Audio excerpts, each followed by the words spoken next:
pipelines, and I can fucking take down 20 gigs less than an hour and Oh yeah, not affecting any of the things I'm fucking doing. yeah. I mean, I've got insane bandwidth Well, I've got a comparatively. I've got a home theater PC, and last check, I think it's got a ton of hard drives in it. I think it's probably about 7 terabytes. And I was actually looking at it the other day. I'm like, shit, I'm gonna have to either get rid of some old stuff that I don't watch anymore, or Right. maybe I don't know where I would stick another drive in here. To be honest, I mean, I had to buy a case for my NAS.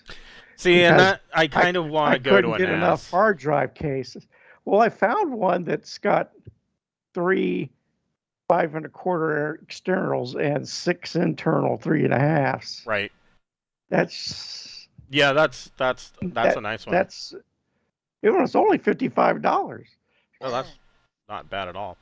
Yeah, I was thinking about just building my own. And I mean, this home theater PC that I built a while ago. Actually, I just not too long ago upgraded it. Probably about 2 years ago, I upgraded it. But Right.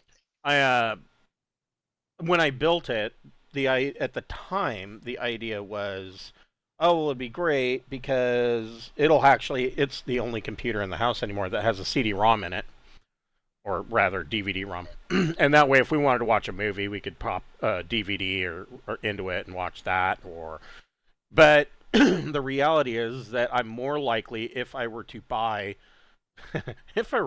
actually purchase a DVD or Blu-ray or whatever, it would get dropped into the drive, and I'd just rip it and put it onto my Plex server. And Yep. and then the DVD or Blu-ray or whatever probably would end up getting donated or sold, because I look at some of I have a couple of friends, and they actually collect Blu-ray and DVDs, and I'm like, dude, you've spent hundreds and hundreds of dollars just going to Walmart or IKEA to buy shelves to store all this shit. And this one guy, his apartment's smaller than mine, and I didn't think that was even possible. But I'm like, you go into his apartment, and it is wall-to-wall bookshelves full of DVDs and Blu-ray. And I'm like, why? I could fit your entire apartment on my desk. It's probably the same reason why people buy hardbacks of fucking RPGs that they never fucking play. I mean, or comic books that they don't read. Don't call me out like that. I'm not saying he's feeling hurt. Close to the bone here. Yeah, right. Yeah. But, I mean, as far as a home theater thing, I mean, God, man, it's just really hard to talk about beating what a console. Well, and one of the things he throws up on. Well, one of the things that he says is he's like, oh, well, I like to have the liner notes. And I'm like, really? When was the last time you pulled the liner notes out and read them? Probably like the first time you ever opened that case, you might have gone through the liner notes. And maybe not even then. But he's like, oh, I like to have them. Like, I don't think that you probably really look at them that often. I mean... No liner note or anything ever compared to what the Cheech and Chong's Up in Smoke albums came with. Right. And so, everything was a letdown after that. It's like every concert after the Grateful Dead was really a letdown. I'm sorry. There's going to be a whole bunch of people who want to light me on fire, but I was never a Grateful Dead fan. There, I said I'm not against that. I'm also not a fan of the Beatles. I think the only reason that the Beatles that people think that the Beatles are as fantastic as they are is because the boomers told us that, which I find really ironic because everything else that the boomers told people, they're like, yeah, fucking boomer, haha, you're full of shit, you don't know what you're talking about. The Beatles are great. Oh yeah, you're right. I don't. What? Well, okay. It's probably nostalgic too. Beethoven is great. Yeah, Beethoven does rock, dude. Yeah. I mean, I can jam. Man, I've gone and hung out in St. Louis and watched the Vienna Boys Choir rap off their shit for hours upon end. I look to all kinds of music. My favorite singer artist right now is a toss up between a Norwegian singer, Aurora, or or this guy from Wales who does singing and he does some rapping and he's coined the thing bardcore. Oh, yeah. Yeah, he walks around with his guitar and he tells stories or stuff with that. It's really interesting. But I think I'm gonna have a battle rapper as my Viking guy, a Viking battle rapper. Yeah, I've recently discovered dwarf metal, and it is awesome. Hell yeah! Dwarf metal's pretty great. Hole. Yes, They like to be called short people, though. But I'm sorry if you like that and don't like the Beatles. There's something really, really wrong. Well, man, the Beatles are their own dig. Led Zeppelin's his own the dig, Beach man. Boys were better. I don't disagree. I think you guys are forgetting how deep that catalog is and how many amazing songs. I'm not saying that they're bad. I'm just saying I don't think they're nearly as great as people want to make them out to be. I like the Grateful Dead because they're catchy and they have a sound that is good for all settings. If you're in a car with a bunch of people in it, you play the Grateful Dead, chances are no one's actually going to complain. If you play Cannibal Corpse, someone will be like, what the fuck are you playing, man? Yes. You got to fucking turn that down. Or some Two Live Crew, Oh, God, Two Live Crew. God, I haven't thought about that in a long time. That is artistic music that's been banned. If you've been banned in the USA for being dirty, I mean, not restricted, not No, rated, they were outright banned. They were just like, fuck this shit. That's some epic shit right there. You've done something. I remember hearing how they got banned in Florida, and me and my buddy looked at each other, went directly to Music Millennium at Clackamas Town Center and bought Two Live Crew CDs as soon as we possibly could. They named their next album after it. Banned in the USA. What's funny is who went to the wall for them, because it was the lead singer of the Dead Kennedys. It was Frank Zappa. It was Dee Snider from Twisted Sister. Those were the ones that actually went to court and talked to Congress and fought for their right. Well, it was the problem was Too Short dropped a couple lines about Nancy Reagan. God, there's another one, Too Short. Yeah. He was a favorite too. I mean, that's what fucking started it, because he was like, ask your wife, Nancy Reagan, I know she'll spit that game. And then he goes, one night she came to my house and gave me a blowjob. She licked my dick up and down like it was corn on the cob. And Nancy Reagan heard about that shit. And she was like, oh, these rapping motherfuckers, we can't fucking have that. And then it was Al Gore's wife, though, that brought this to the Congress. Yep. Really? I didn't know that. That's why the record labels ended up putting stickers on albums. Is that Tipper Gore, Al Gore's wife, was the one that started complaint about it. Well, and the funniest part about the stickers, parental advisory stickers on the albums is that if you wanted to make sure that your album was going to go gold and sell out of every place that sold it, you wanted to make sure that there was a parental advisory sticker, because the kids would go out and buy it just for that. Okay. It's the Dogmight effect. The record company didn't want an MPAA getting involved, and so they chose to sticker it themselves, sure. Yeah. rather than have to submit it to a committee and have the committee listen to it and rate it. Those committees are a joke anyways. I mean, look at the ESRB for video games. It's a joke. It's an absolute joke. I think my favorite story about them had to do with South Park's movie, because they got an X rating when they first submitted it to the MPAA. Right. And so when they got it back with notes, they made it even worse and submitted it. And then they got it, of course, back as X, and so they made it even worse. And they're like, well, the funny thing to us is that every time we resubmit it, they have to watch it again. So they just kept making it escalating and making it worse and worse.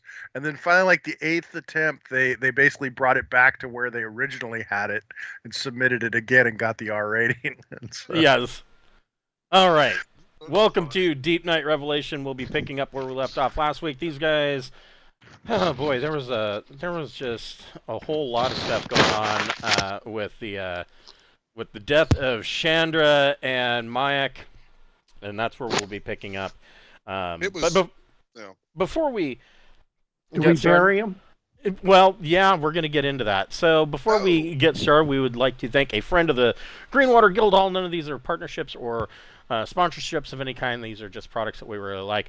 And tonight we'd like to thank Dogmight Games. Dogmight Games makes beautiful wooden tabletop accessories for your game, such as wooden DM screens and dice vaults and dice trays, dice towers. They have this really, really cool thing called the Player Vault that you should definitely check out. But anyways, all of their products are customizable, and if you order something that's customized, it will generally take about 6 to 8 weeks for them to ship from time of purchase. But they do have items that are in stock, and if you are in a hurry or if it's a gift idea, you can check their in-stock inventory, and those items usually ship in about 1 to 2 business days from the time of purchase. If you haven't purchased from them, well, it doesn't matter. If you want to purchase from them, we have a 10% discount code. And when you put your items into your cart, this is good for everything on their site. When you check out, you can use the code FRIEND in all capital letters, and that will net you a 10% discount on your purchase. If you are a fan of the channel and you want to help us out, we do have a merch store via Zazzle. We have T-shirts and buttons and a beer stein and a blanket that comes in 3 different sizes. Whole bunch of stuff, including one of the T-shirts and buttons has the logo from our Pirates of Drenex campaign on Wednesday nights.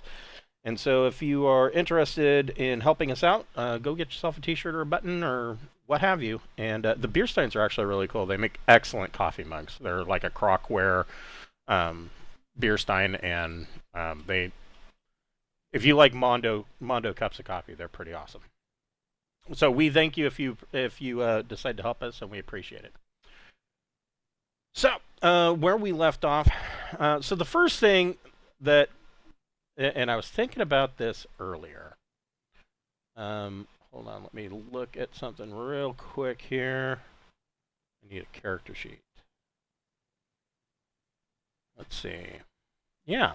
So Bocephus, yes. I need you, and you're going to get some bonuses to this. Okay. I need you to make a deception plus your choice, either charm or social. You get to add a +2 to that roll, and you can make it with a boon. So roll 3 dice and take the 2 highest. 2. Another 2. So this will be +4 with a boon, I guess. Yes.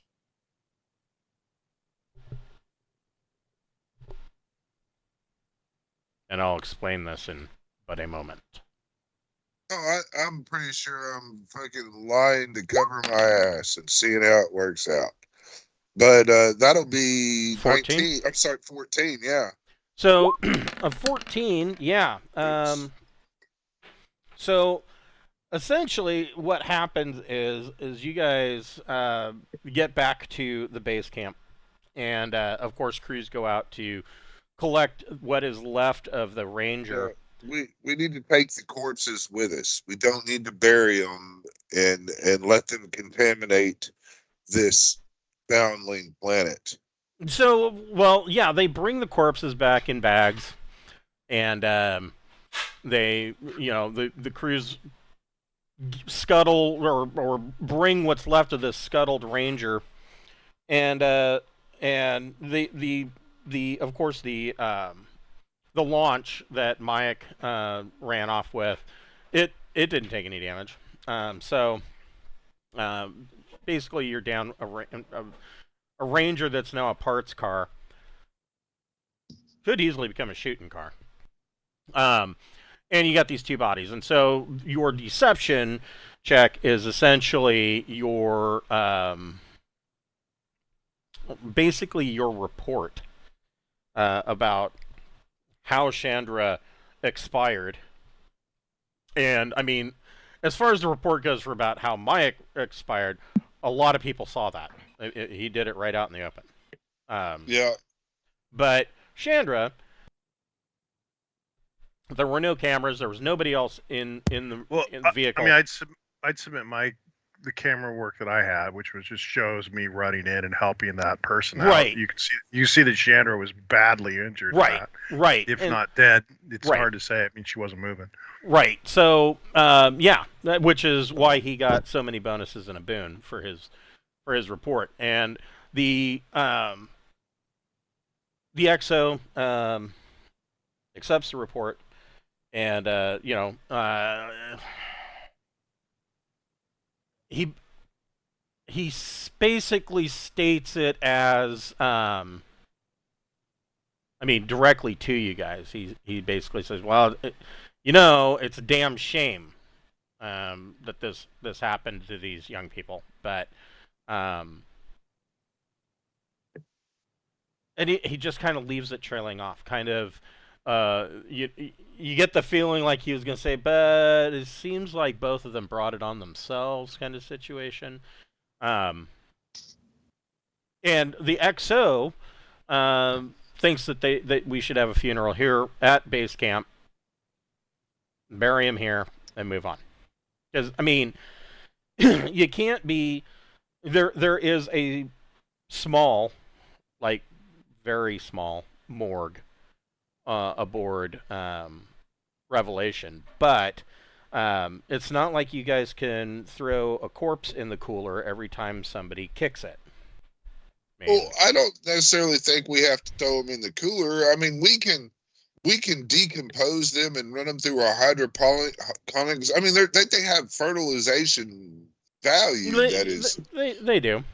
I mean, some cultures might think it's okay to have a little, liver or something. Might think about serving them up. I think you should just harvest their organs and be done with it. Oh yeah, I think you're gonna have a hard time convincing them cannibalism is the right thing to do. Well, we're not there yet. I'm just, you can always take their organs and then you can transform the rest of the body into protein supplement. I don't Start know working if on I that need to Tryon. save their organs so much. I've got cloning bats and shit. I can, Certainly I could probably get his them. organs are no good. I've got They're all irradiated. I've got a cloning vat. Shandra and Miyek can live again. Yeah, well, no, but I'm thinking about having a baby. We have to clone him. That kid's going to need parents. Except the kid will be older than the parents, but by a couple of days. Right. Depends when you thaw them out. So I don't know if you want to. So here's the reality: like two bodies. On a journey as far as or as long as this one, two bodies, the fertilizer that you would get from two human beings isn't going to go that far. I just cremate them. Not when you have an entire planet that we can get fertilizer from. Right. Well, I also don't want the bacteria that is in their gut, and I don't want to introduce them to this place that is obviously developing life and shit. That's actually not a incinerate them. Yeah, not. That actually isn't a hard sell. From a scientific standpoint. But it is because we haven't been bothering to keep latrines clean. People have true been too. Polluting this planet already. Yeah, if you're really worried, incinerate the body. But people have been shitting in the woods, I'm sure, this entire time. So we might have to incinerate the planet to protect it. If we need fertilizer, those giant armadillos, I'm sure, are producing far more than these two bodies can produce. True. Well, yeah. Then whatever. I would imagine one of those giant armadillos probably lays one human body worth of fertilizer. Yeah. We could build a big bonfire and cremate them and have kind of a funeral service and whatever. We can wrap all that shit up in one big event. Right. And that's kind of what the XO's thinking. And allow people to write on them and send them, you know how you sign someone's cast, you just walk up to the body and you can take a marker and write a little message before we light it on fire. Yeah. That they can carry with them into the afterlife. That'd be kind of neat and thoughtful, wholesome. So yeah, the Exo sets up this funeral with, he likes the idea of cremating him, funeral pyre, and and there is this whole procession. It's you guys are at a base camp, so it's really a casual event. There's some guys walking around in shorts and Hawaiian shirts, but it is everybody there is really somber. Everybody can make, and this is going to be a weird one. Everybody can make a recon plus social check. Okay. Finally found a recon check that I'm even worse at than it.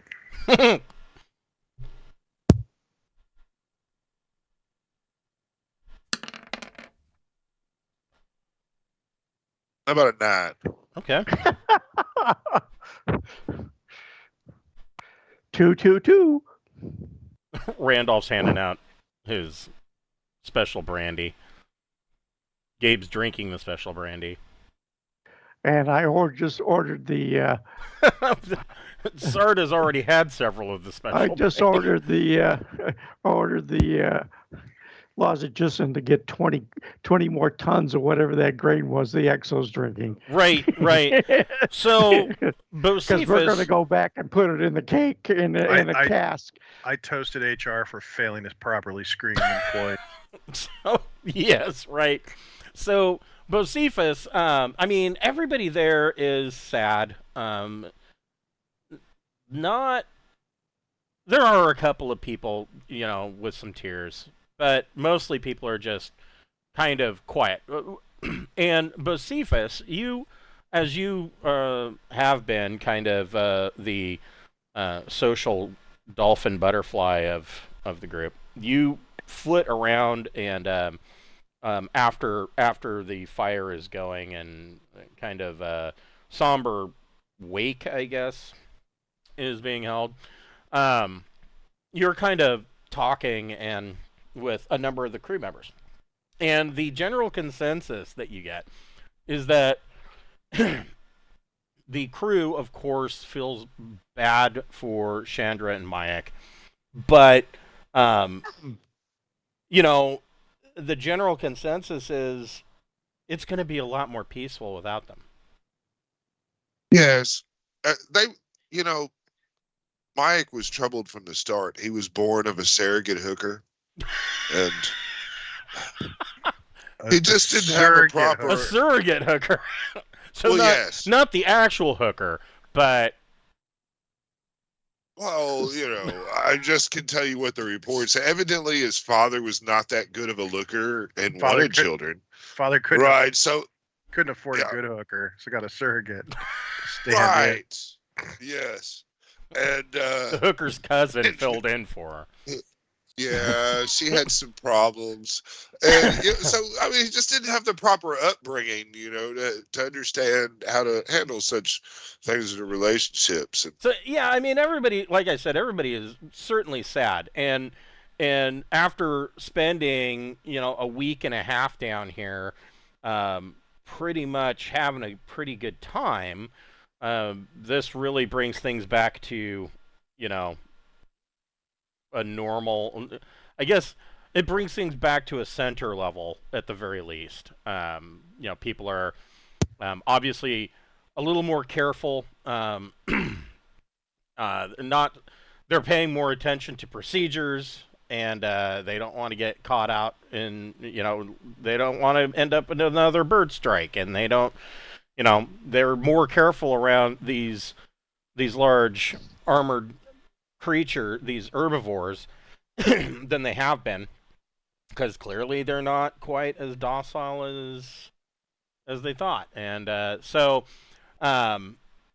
it kind of brings everything down to a more manageable level. But there are some people, of course, that are sad, but the general consensus is, even with the people that are sad and the few crew members that are shedding a tear over it, is that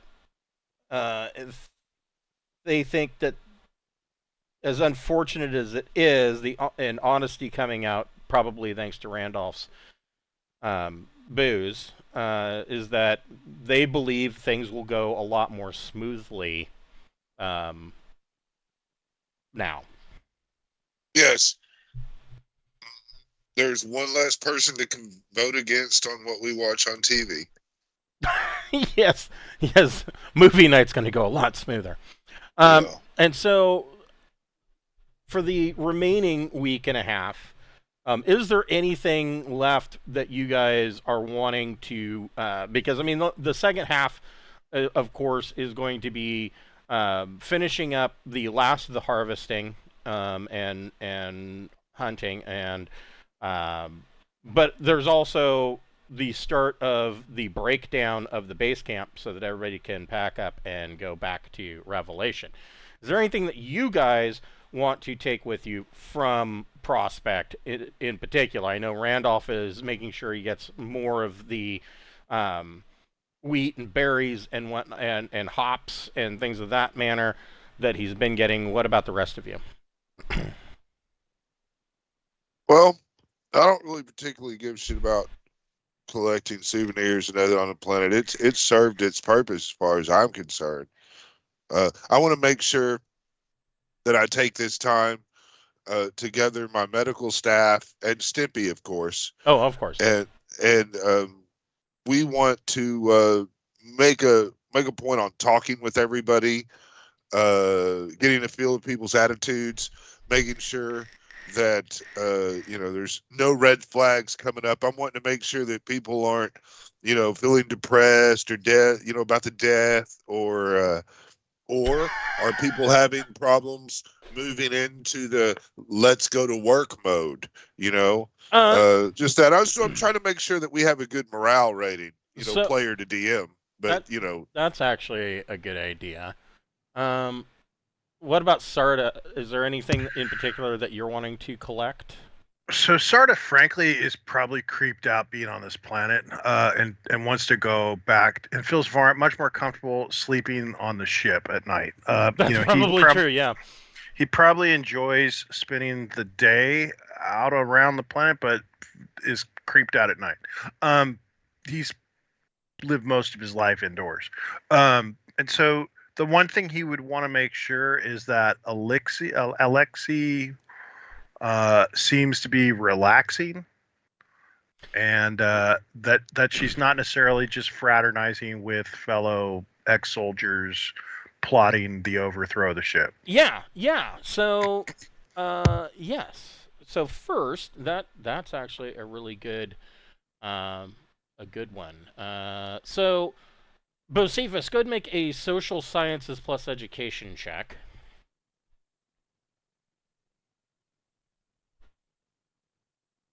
Social science, you gave me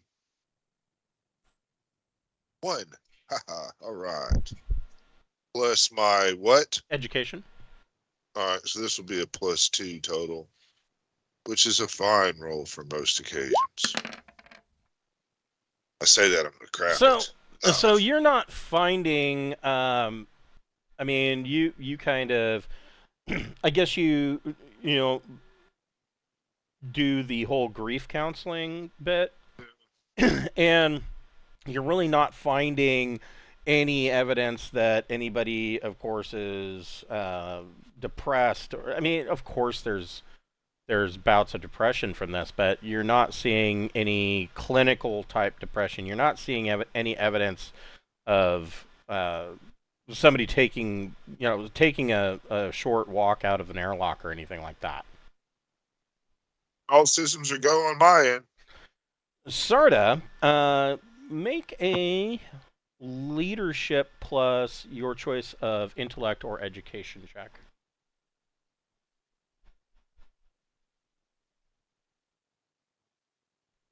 It's the next skill I'm picking up, if I haven't already on this character. Leadership. Oh, I've got it at 0. Hell yeah. It's almost essential when you're dealing with NPCs to have it. Well, especially when your group is in a command type position, Yeah. It suddenly becomes a much more important Scott? I got a 7, which is not great. No, that's fine though. It was just a routine check. So yes, you are finding that that Sub Lieutenant Venati, or Sir Sub Lieutenant Venati, is she's loosening up quite a bit. She quite some time ago, Jack had some rather terse words for her. Basically, if I remember correctly, it basically shook out to Jack telling her he didn't really want her there, and He's gonna shoot her. basically, if she pulled that kind of shit again, he was going to shoot her. No, I said I'd throw her out the airlock. Okay, and then shoot her. No reason, That'd be good. Target practice. no reason to waste ammo. Yes, and she has taken that to heart and has really straightened up and has cut the bullshit. And she, as far as everything that you can see from reports, she is displaying what is looking like may end up being actually a good officer. And the feeling that you're getting from, I mean, of course, in your command position, you have access to her files and her previous service record. And the feeling that you're getting is that her rank and of course her title really came about due to nepotism. Oh yeah. No, that was well understood. And until and pretty much up until Jack's discussion with her, she was basically just playing soldier. She was just going through the motions, and Jack's discussion with her really kind of snapped her out of it, as well as some of the events that have happened since then.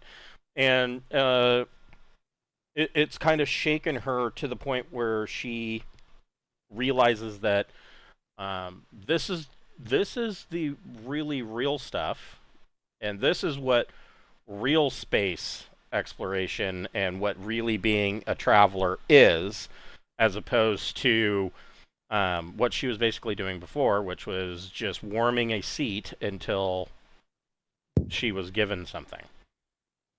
And so she appears to be shaping up to be the makings of a excellent leader in the future. Right. Well, that's good. And the big thing I'm worried about now is that she might not be relaxing. And so that was the focus of that fact that she just did this mission.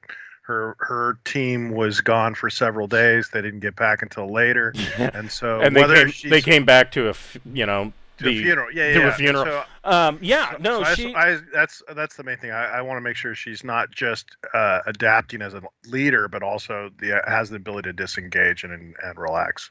Yeah, I mean, when you have your talk with her, I mean, she has gone so far as, and this is the first time you've ever seen this.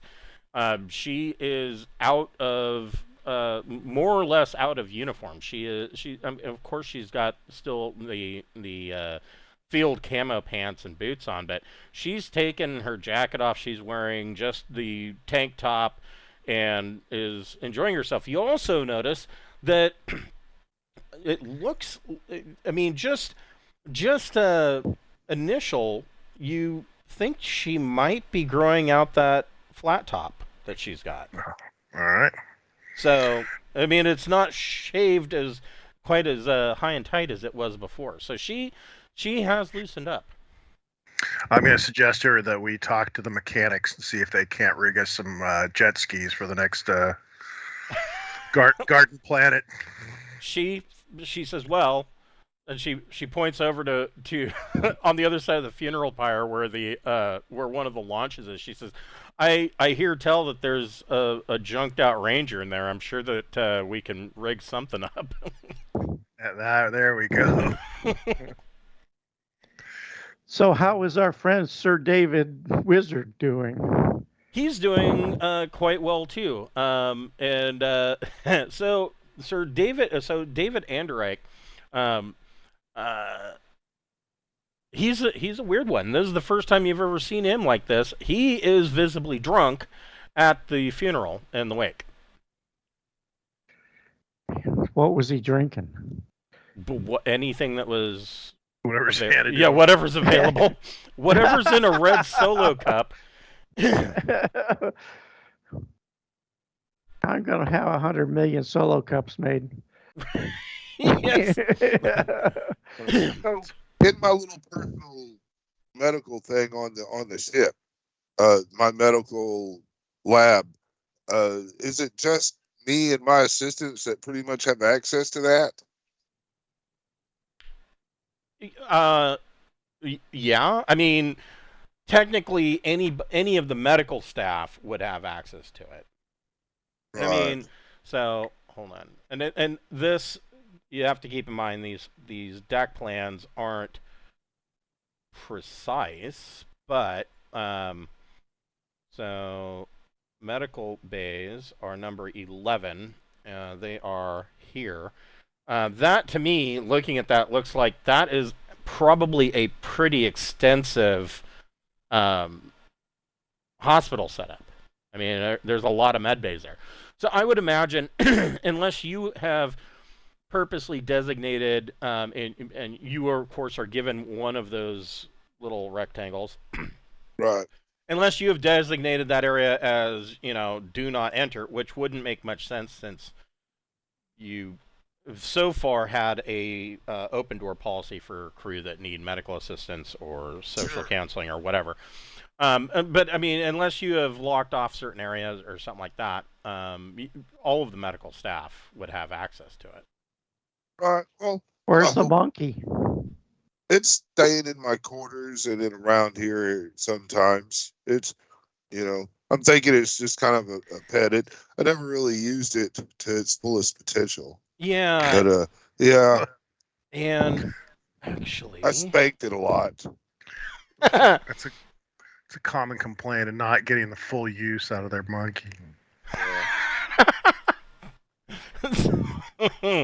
I know I complain about that daily. Where is it? Anyway, I'm heading back to the ship on the next ship. I want to check the engineers. Yeah, I see no reason to hang out last on the planet. I'm with fucking Randall. I head on back to the ship. Okay. Get to setting up for the next leg. I do want to go ahead and take that embryo that was left to me. Well, I mean, that would still be on the ship, unless you're carrying around an igloo cooler. No. That's. I mean, I'm gonna go hatch this. I'm gonna go make this embryo. You're gonna go hatch it. I'm gonna go have a baby. Kid. Yeah. Well, I mean, I'm not really gonna carry it. It'll be in a cloning stack. Well, I mean, I don't know. I mean, do you want to do that, because that's going to cause the same problem that you would have had you allowed Shandra to bring the baby to term. You know what I mean? Right. Well, if I can make that, I can make it in 2 weeks. I can have it adult sized, and I'm thinking maybe I can train it. Yeah, that's what I'm going to go for.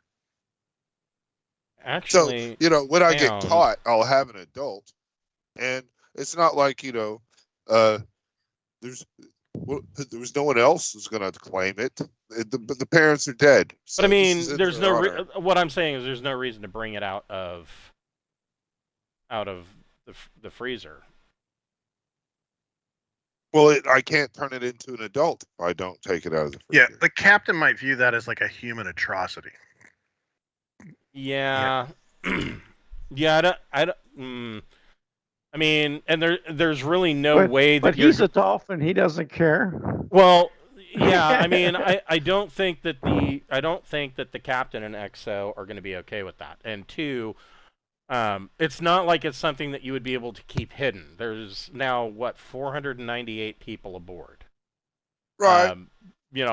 Sooner or later, somebody's going to be like, we don't know who that dude is. Oh, And, well, and he actually uh, weird like he's homeschooled. I'm not really gonna hide it so much as I was thinking. Is there any active regulations that stop me? Well, yeah, technically. I mean, Like we all just signed something saying we wouldn't have children. right? There's that. That's That's what I'm number having. one with a Well, bullet point. And I mean, it's what her crime was. right. right, yeah, but I mean, but I'm not having a child. I'm having an adult. Right, but you don't yeah. own that child. Right. Right. Technically they did. Yes. And We were storing it for them, but they have family members that now, take possession of. Yeah, policy would be. I mean, of course, nobody's ever done something like this before, so. But I mean, the command's policy would be that you're just going to leave it there, and hopefully, when we return, and they say that is in the most positive note they possibly can, that it will be passed on to her kin. I'm sure along with all the rest of her personal effects, Right. See, what I'm trying to do in my mindset with this, and I have a valid reason to be wanting to try to produce new fucking people that we can use for things, is because we have a finite amount of people and we have unknown dangers, and I'm trying to, even if it's unethical, Right. So I would bring it up to the captain and see what he thinks. Yeah, this is one of the few times where I would say it's better to ask first. Normally, I'm the type of person that says, it's better to beg for forgiveness than to ask for permission. Right. But in this case, I don't want to put you in a position to have to throw me off the command crew. So, I mean, I will bring it up. I don't want to hide it, but I do. I want to try to have this baby, but I want to try to turn it into an adult and maybe put some augmentations on it so I can feed it lots of information. And so it'll be just make it a cyborg. Well, why don't you just build a robot? Well, then you're talking about AI intelligence and all of that in order to get what I want. I want something that can actually think, and humans think very well. Yeah, I don't see it benefiting the crew or anything else. I mean, I can make clones of people or whatever. I can do things to get, if I don't start the groundwork now, okay, and figure out how to make a successful crew member, when we get thin on people, that's not the time to start trying to figure this shit out. Right. Well, so yeah, command's response to this is that no. Shock. Yeah. Shock and a horror. Yeah, and I mean, yeah, literally, the exos and the captain, the look on their face when you bring this up to them is, I mean, they're not saying it, but their face is screaming, "What the fuck?" And so. Yeah, no, their stance, the policy the captain is putting down, and it's in his logs, is that the embryo will be going to Shandra and Miyek's, either one, whoever decides to take it. It will be going to them, at which case, and he's put in the logs that Deepnight will fund the either implantation or artificial womb to bring the child to fruition, but we're not going to put it into. And I don't even think that it would necessarily. I guess it would kind of work in a cloning vat, but yeah, no, we're not going to crush train it and accelerate its growth. I don't think that accelerating the growth would work with a natural baby. I think that part of that process is probably there's some tinkering going on with the genome that allows for that accelerated growth. You would have to do some experimentation in order to make that happen. And a lot of that experimentation or a lot of that process would take place for the actual fertilization. I mean, there's some tinkering on this side, and there's some tinkering on that side, and then you put the two together, and there would be an unpredictable chance that you could just end up destroying the embryo, and so the captain doesn't like the idea of that at all. May I have permission to begin the stages of learning how to clone and give us adults to try to supplement future lost crew members? Yeah, I'm not saying to... Yes, of course. I mean, if cloning is not something that is outright banned in the Imperium.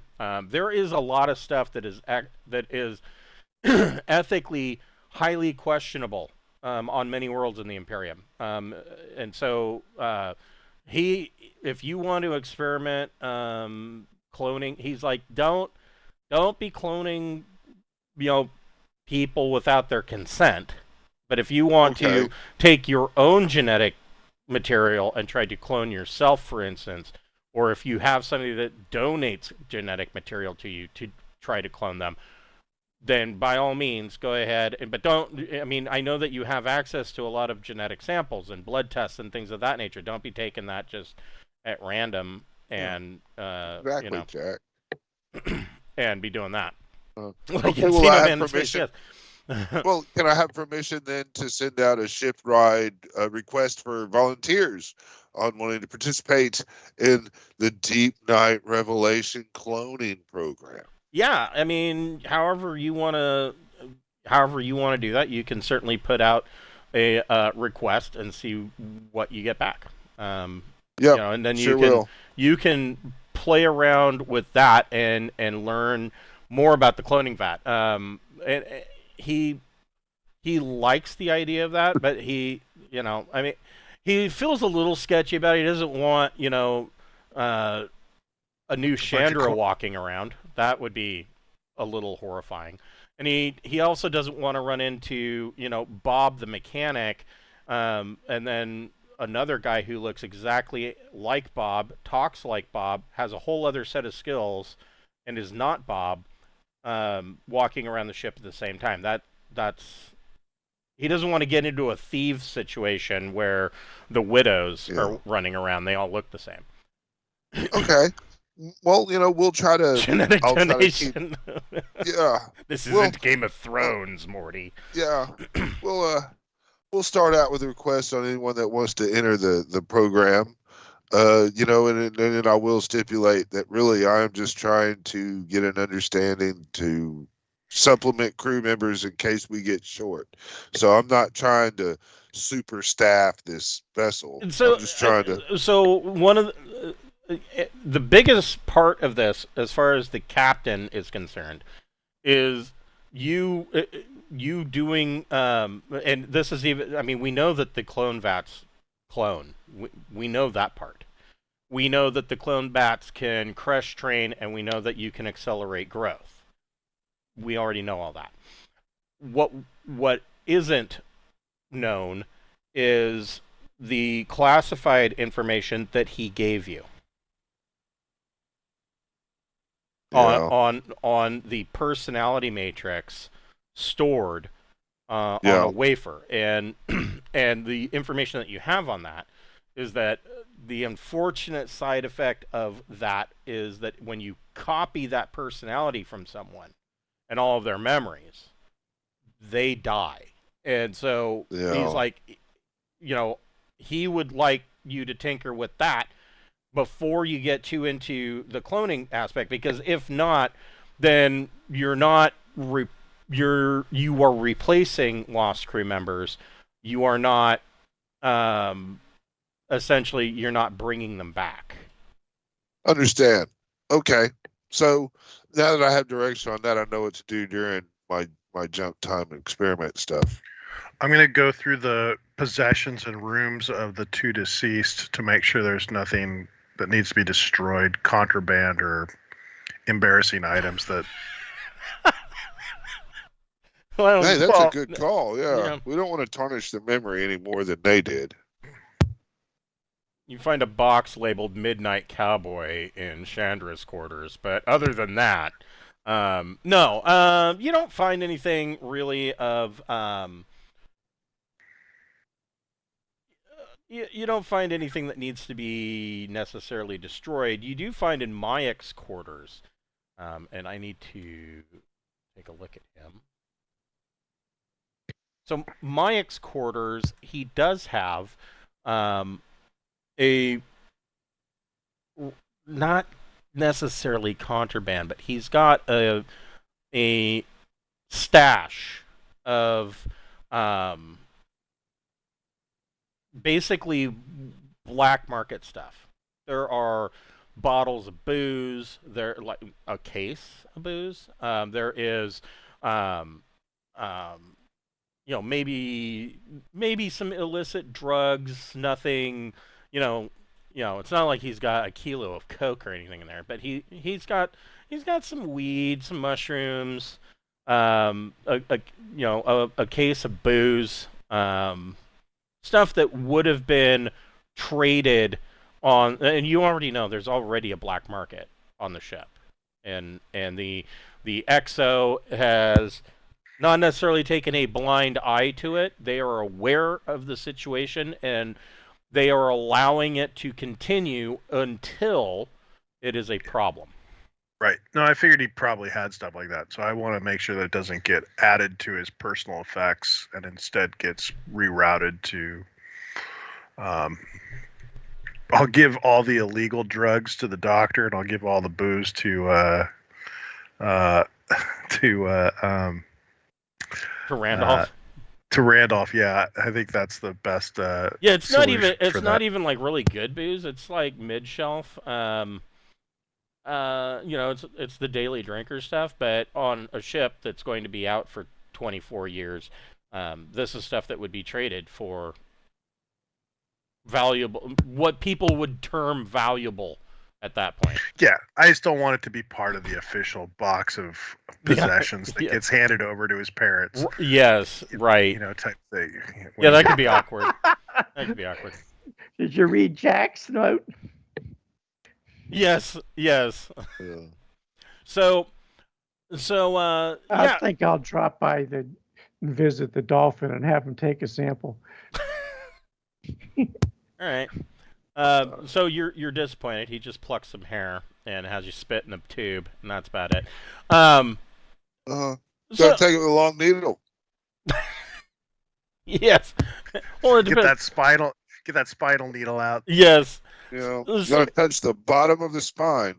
So, Deepnight Revelation, after the next week and a half, packs up everything and makes their way out of the DDQ-23 system. One of the last things I wanted to try to maybe talk to the engineers about the idea of canning as much air as possible to replace the bottled farts of the deep space. Oh yeah, since it can't actually enter the atmosphere. We need to compress that oxygen and bring it up ourselves. Yeah, they have. In fact, part of their harvesting while you were down was compressing O2, Awesome. or atmospheric canisters, for the journey, rather than constantly recirculating and filtering air, adding some fresh stuff to the mix. And so Revelation makes, after another week and a half, they pack up their everything, and people say goodbye to Prospect 1 and make their jump. And should probably give the crew a lecture on what to do if they notice anything unusual in terms of, we've been on this planet for 3 weeks. We may have picked up diseases or anything like that you that get we're an not unusual aware of. rash. Right. Well, I mean, 3 weeks may not be long enough to notice something, and so That's true. That's true.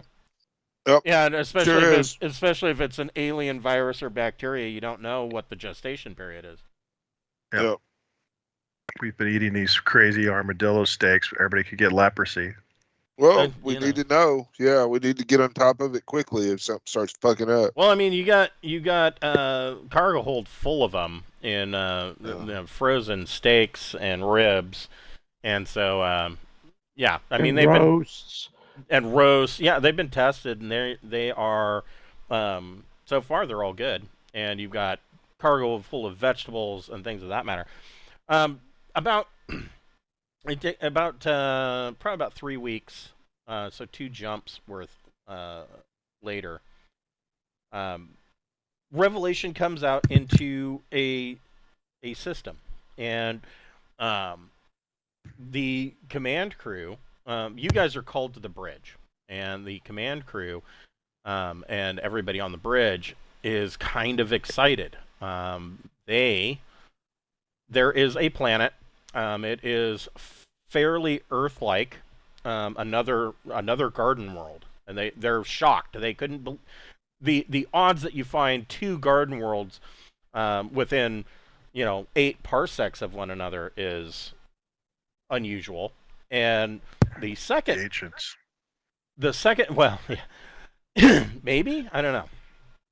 The second part of it is that their initial scans of the planet, and they've launched probes, and they have discovered the first scan that comes back. They are finding evidence of carbon, like smoke, in the atmosphere, and so they looked a little closer, and they're finding areas on the planet. The planet is heavily forested, and there are a lot of rivers and lakes and small seas. They're finding areas that have been cleared, and evidence that, at least from their initial scans, that there is. It looks like land that is being cultivated for farming. That's civilization signs, what you're saying. Yes. Yeah, that's very exciting. And so the captain looks to you guys and wants to know if you would be up for a closer look. And he reminds you this would be most likely. I mean, we don't know what we're getting into here, but this could be most likely a first contact situation. So Sure. it could potentially be delicate. So you said that originally they had some kind of translator device. Yes. It All right, is. perfect. We're gonna need something like that. Hold on, Yeah. let me find it. It looked like it was like the size of a vacuum cleaner or something like that. It's not quite that big. It is. Let me see what the name of this thing is. Yeah, I was looking it up, and I had a little. We're not picking up any kind of radio signals or anything like that would indicate technology. Okay. No. Here we go. We're not close. Are we close enough to pick up those things? Their probes didn't pick up any radio transmission. So this is the device, and so this thing's about the size of a briefcase. It has a number of attachments, and essentially, so you guys have a mobile comm. It is a smartwatch, and part of that smartwatch is that it will connect to this thing, and so this thing is the central base unit, and it has a number of sensors on it. It doesn't just listen to language. It can also detect things, different light spectrums. It can detect olfactory in case a race's communication is through like pheromone-based communication. And it can listen to stuff that, within a day, it should allow you to communicate within, at least a basic and broken language that you can communicate with. Within a week, you should be able to speak fluently. So have they made a decision whether we're going to stay longer to check this out? Well, it depends on what your initial what you initially detect when you get down there. But this is part of the main reason that you've come out is to explore and This is a first contact situation, so and they might have information about the fungus. maybe. I mean, This is another world, though. I mean, the science team, again, if the fungus had shown up here, it would have consumed this entire world. Yeah. doesn't mean that they don't know about it or that there's remnants of a site that could get information for it. True. Yeah. So grab some anthropologists, linguists, or space wizard. Yeah, David Andrick. Now that he's not hungover, he's First contact seems right up his alley. Yes, he's quite excited by this, and so what all are you guys taking with you? Well, everything I own. No, okay. I'm bringing everything. I'm. It's better to be able to come out ready to fight and not need to than to not be ready for. So I'm bringing all my shit. Okay. Depending on what we see will depend on what I put on when I step out. Gotcha. Yeah.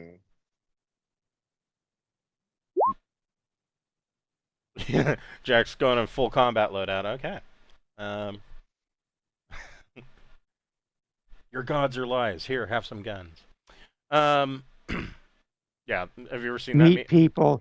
Meet wonderful people and kill them. Yeah. Have you ever seen that meme? The difference between Star Trek and Stargate SG-1. Star Trek, the Prime Directive forbids us from interfering with society. Stargate SG-1, your gods are all lies. Here, have guns.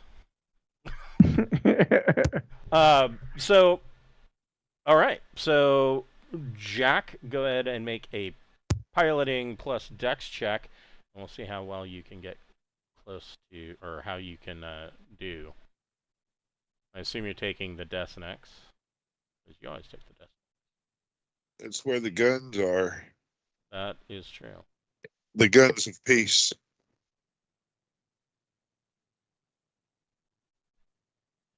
I have just discovered I don't need to clutter this up with nameplates.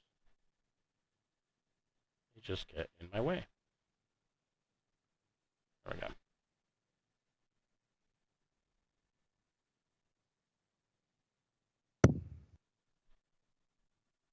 There.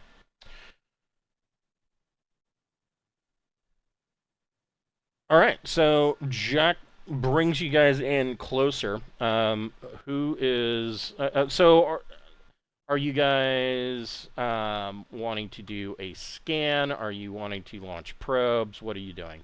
No, for sure. We want to scan to determine where biggest concentration of intelligent creatures might be. Okay. You can go ahead and make an electronic sensors plus intellect check, and you get a +2 to that because of your the advanced sensors on the ship. So it'd be a 12. Yeah. So are you doing one full rotational orbit while you're? Yeah. Okay. Yeah, that makes the most sense. You can do it pretty quick. Okay. So Jack puts you guys into a comfortable orbit, and you start running scans, and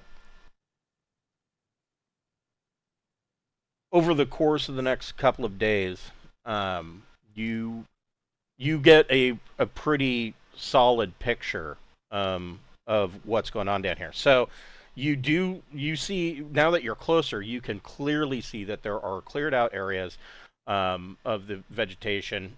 There are what looks like small farms set up. Nothing that you would consider to be like a large industrial scale. It seems to be clustered around small areas. You do see some fortifications.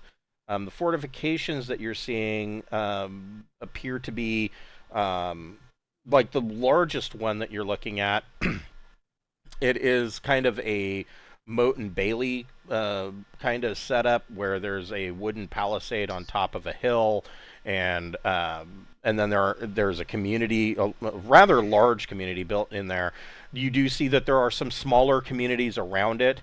Looking at the seas, you are scan after scan after scan. You see no signs of any large ships of any kind. You do see some evidence of small fishing vessels, and I say vessel. I mean, everything that you're seeing appears to be wind-driven. Got it. That makes sense. And you know, of course, because the scan takes a couple of days, you do detect fires, especially at night. You can, you know, now that you're getting a close-up view with your sensors, you can detect that, especially from these settlements, you can see that there are fires, probably cooking fires, torches, light, things of that nature. You're not seeing any sign of any electronics. You're not picking up any communication signals, nothing. Are we seeing large herds, animals? Yeah,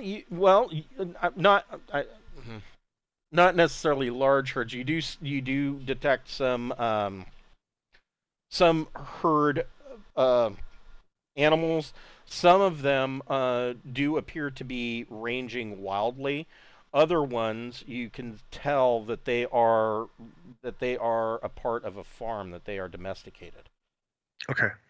All right. So we have an idea of what we're dealing with. We're dealing with, you know, iron or even Iron Age, or maybe a little bit of medieval, but pretty primitive. Yeah, your guess is that everything's but pretty doesn't primitive. appear to be. It doesn't have a big central hierarchy. It doesn't look like. It looks like it's pretty. No, you can from what you're seeing on your scans, you see that there appears to be like a large palisade fort kind of structure, and then a small community around it. And then, like, over here, you'll see another large fort-like structure with a small community around it. The best location that you're seeing on the sensors is a area between two rivers. It looks like that would have some of the best landing sites available, and it is near one of these, not too far, within maybe 3 clicks of one of these larger palisade structures. All right. Well, that's fine. I mean, it's regionalized hierarchy. I mean, it's not. We're not talking about a major church or a major. I mean, looks like it's fiefdoms. Yes, essentially, yeah, or tribal. Yeah. Okay. Yeah. All right. So yeah, let's do it. Let's bring it down and go talk to one of these guys. Okay. So Jack, you can decide how you want to come in and land. I mean, you've got a couple of options here. You can just, do what you always do. You could choose an approach that, it's hard to hide a scout ship coming in for a landing. But, there are approaches that would be less obvious to the people of this community. Obviously. You just do a big bootleg right in the middle there. Yeah, make sure you do a sonic boom right over them. So, Jack, you can make a...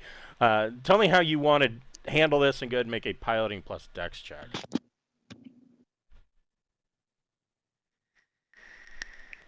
Oh, I don't know. We'll just put down on the edge and give them a long time. Okay. We'll just walk in a ways, I guess.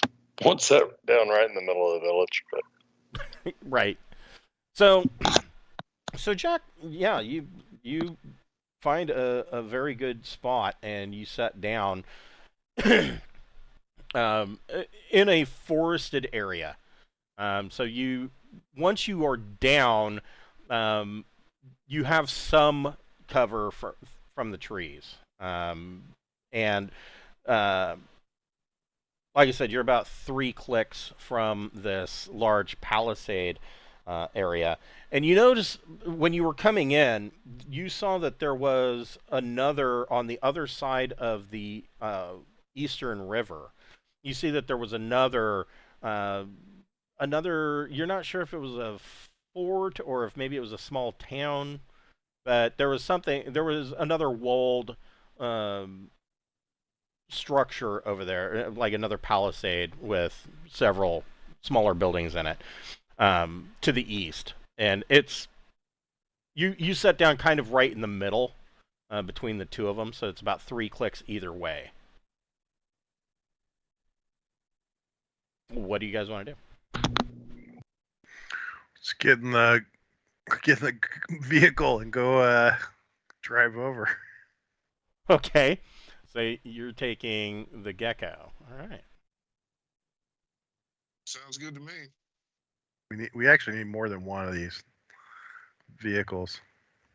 If we're bringing scientists with us, it becomes a bit of a problem. We only have one. Yeah, you can bring one additional person with you in the Gecko. All right. How about a linguist? Yeah, a linguist probably the best bet. Okay. And we'll keep an open radio for the anthropologists that are back on the Decimac. Yeah, they're once again, the botanists and other scientists are excited. Another world, and they immediately are out and about the ship, collecting samples and doing their job. Certainly not the mostly flippant attitude that they had on Prospect 1. This is more focused, and all of them are carrying at least a sidearm. I rolled a 10 for the drive. Okay. Drive roll. So do some donuts in front of the place.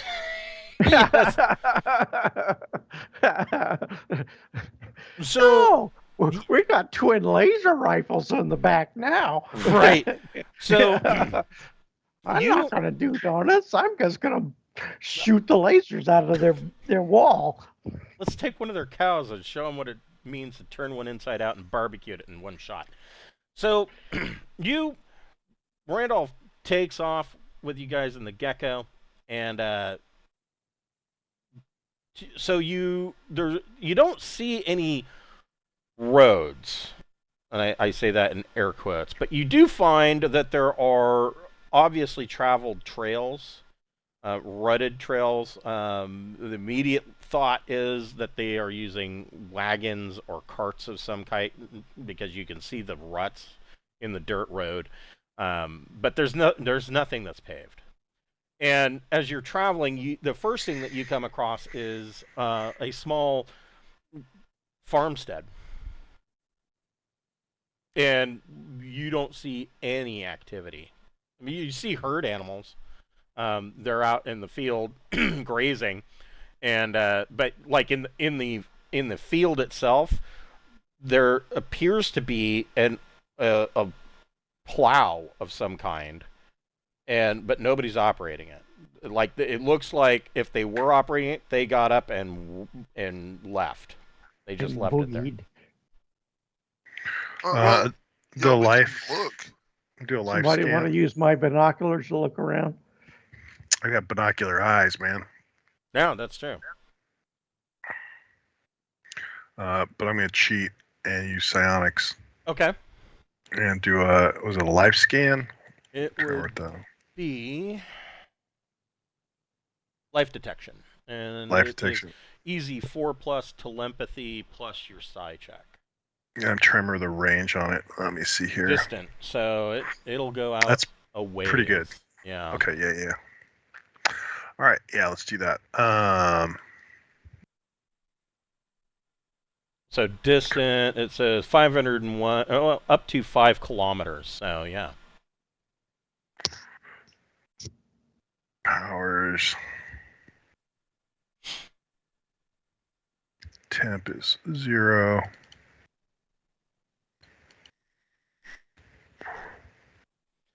And so, Bocephus, I did find your monkey again. I found it, and I didn't bookmark it or write it down, and so now I can't find it. But I remember it's like a beaked monkey. So it's a monkey, and it's got like a almost like a parrot's beak on its nose. I think it might be in behind the claw. maybe. I don't know. I'll find it again. I got a 5, so it looks like it succeeded. Yes. Barely. Yes. So you're picking up, of course, quite a bit of life. There seems to be life all over this planet, especially within 5 kilometers. You're picking up life. Specifically right around you, where this farm is, you are detecting there are people of sentience, intelligence, hiding inside the farmhouse. Okay, that makes sense. I'd hide too if there was a crazy vehicle coming that I've never heard or seen before. Right. Considered a monster of some sort. Yeah. Well, I mean, maybe we should walk up and see if we can communicate. Do you have a moment to come out and speak to us about Jesus Christ? Well, do you have a moment to come out and babble at us? Babble, yes. Till our translator can figure out what you're saying. Yeah. So yeah, I mean, well, I guess we're gonna walk up and approach the house. Okay. Yeah. So everybody can make a recon plus intellect. Everybody who's approaching the house. So I assume you're all going, or is it just Bocephus? It depends on how close the Jeep is. If it's pretty close, we'll all go. Yeah, I mean it's not a long walk. I mean, maybe 100 feet. Them. You know, it's not. Yeah. I'll stay at the Jeep with my Gauss rifle ready, and give them overwatch. Okay. What's Jack doing? I don't want to leave the Jeep alone. I'll approach with them, but I'm not going to carry any weapons. I'll shoulder my rifle and just kind of be calm and cool. My guess is they don't have anything that can really hurt us. You know, that's what through I'm our armor. So yeah, I'll let them shoot first. I mean, and even if they don't hurt me, I'm not going to react because chances are, they're going to be a little freaked out. Okay. And Sarda, what are you doing? Yeah, I'm just walking up to the house. Knock on the door. So Bocephus, you walk up to the house. Are you knocking? Are you kicking the door up? What are you doing? I'm gonna Kicks knock. Up the door. Bitches, where's my money? No, I'm just gonna I'm gonna softly knock on the door. Okay. And take a step or two back. Maybe give them a little breathing room and call out in a calm and mellow voice, squeaky squeak, chirpy chirp voice. I come to you and speak to you in Dolphin. Yeah. Well, I mean, it's obvious I'm the least threatening. I mean, everyone should find my people wholesome and so beautiful. Yeah. Everybody so Bocephus, Jack, and Sarda make a recon plus intellect check. Sure. Since I made a 9. Jack is the man. Yeah, he's shooting at him. I'm not shooting anybody. Okay. Oh, I know. Just shooting. He's being frosty. Yeah. So you all got it, and nobody answers the door, but you can hear low whispers coming from in the. So this farmhouse is not so much a house as it is a shack that is basically it's a log, timber, and mud, type hovel. Well, we really need to look at them. You can hear whispers coming from. That sounds like circa 1750. I'll make sure the briefcase, 1800. the microphone from the briefcase is pointing at the house. Maybe it can pick up the whispers and start translating. So yeah, it does pick up some of the whispers, and you get the the blippy blips. You don't have to carry the briefcase around with you. If you leave it in the gecko, it's close enough that it is within range of your wristwatch, and your wristwatch can pick that up, and send it back to the box. And I don't figure it's translating anytime soon. It's just going to be absorbing. But you can see on your wrist that this thing is picking up the whispers, and it's, it's got the hourglass. It's working. Well, let's open the door. Okay. I actually think we might want to retreat, but. Well, do you? I mean, we can talk about it before I open the door. Because we could just kind of set up outside and make a meal and let them approach us. We can. Can we peek in a window? Is there a window to kind of peek in? There is a window. Think we should? You think that'd be offensive? Just take a little look in the window there. I mean, it is. I don't know. What are they going to think about? One of the things that always creeps me out is when the Seventh-day Adventists poke their head in my window to see if I'm there, because I didn't get up to answer the door when they knocked. Well, I mean, I'll cheat, and I'll take a look in the building through psionic telepathy. Not telepathy, but I have the ability to look through things. Yeah. Clairvoyance. Clairvoyance, yes.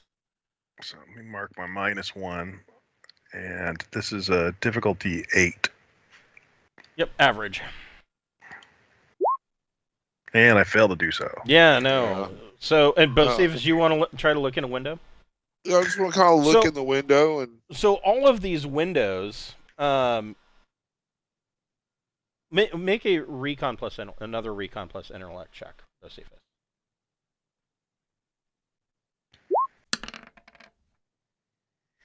Okay, 12. So you notice, all of these windows have wood shutters that can be closed. Storm shutters. All of them, well, not all of them. Most of them are closed. There is one other window where it looks like they were closed in a hurry, but they slammed them, and they kind of slammed and bounced partway open. But this window, the shutters are open. Oh, I want to look in there. Okay. So you look inside, and you see that you are looking into a basically a common area. There's a small wooden table. There is a mud brick kind of kiln oven stove thing. There is a fireplace on the back wall, and the room is there is another wall, like a corner room, and you can see around the corner.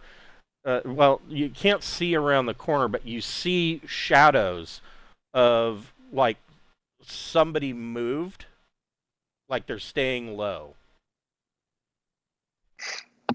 All right, I'll just back away, go with Jack's idea first and try to entice them out with good home cooking. Hey, we brought armadillo steaks. You guys want some? Randolph, make another recon, or make a recon plus intellect check.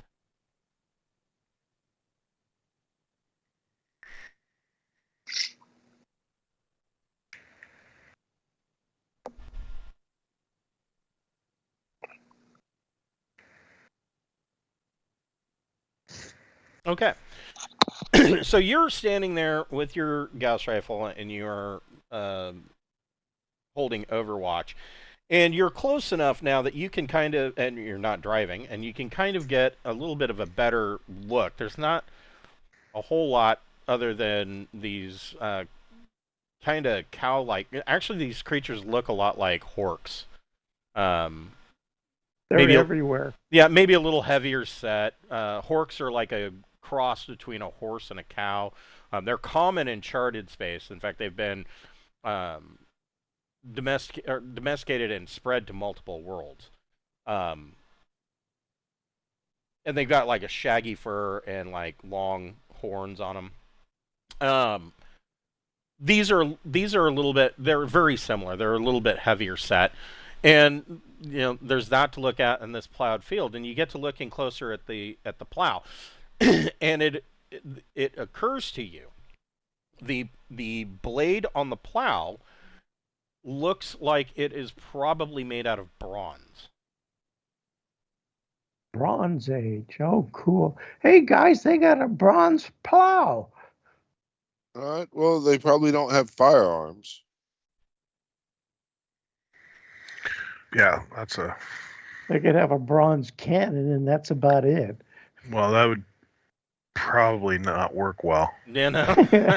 If you want to shoot that thing, you can go ahead. I'm going to be over there, way over there. They might have bronze hand grenades or bombs. Yeah, that would be smarter. So you're going to go with Jack's idea and kind of set up a lunch on the hood of the Gecko, I guess, and let them come to you. Well, You it could seems just like use the twin laser rifles and make a barbecue out of the cow horse. just seems like the least intrusive way to make contact. I mean, we knocked, we tapped, we I have a peeked. I have a bug, and so I'll put a bug on the door of the house Okay. so that we can continue to get communication. Get a whole bunch of, are they still out there? I don't know what they're doing. What are they? It's Yeah. a whole lot of that. We're not. What are they? What are those things? They're scary. So yeah, you place Did you your see the size of that wagon? you place your bug and you guys make your way back to the Gecko. And of course, Randolph is probably wondering what the hell's going on because Jack starts to break out lunch. You guys kind of have your meal and lounge around the Gecko for a couple of hours, and finally, the front door of this farmhouse opens, and you see a guy poke his head out, and he looks, as far as you guys can tell, he looks like a human. All right. That's wonderful. Here's where we can pick up some new crew members. Yeah, fresh meat. And he is looking at you guys. He has a very crude short bow, and he's got an arrow nocked. He's not pointing it at you. Everybody can make another recon plus intellect check.